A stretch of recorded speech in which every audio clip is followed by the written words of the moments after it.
effet.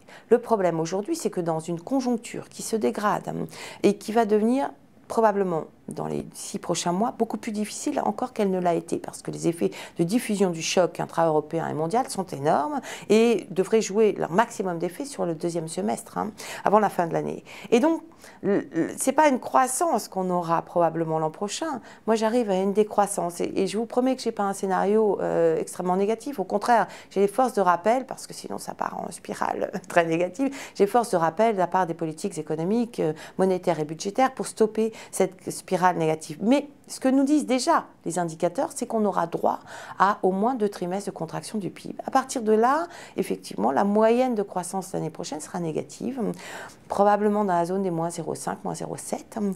Et ça change tout, parce que ça représente un manque à gagner pour les finances publiques, qu'il va falloir, si on veut effectivement toujours maintenir ce 3%, compenser par davantage de restrictions. Et là, on atteint effectivement un niveau qui paraît complètement incroyable, qui n'est pas crédible, et qui risquerait, si vraiment on s'attachait à cet objectif de manière obtuse, de créer une espèce de spirale dépressive, comme on a vu dans le cas de l'Espagne, de l'Italie, bien évidemment de la Grèce. Donc je crois que ce n'est pas tenable.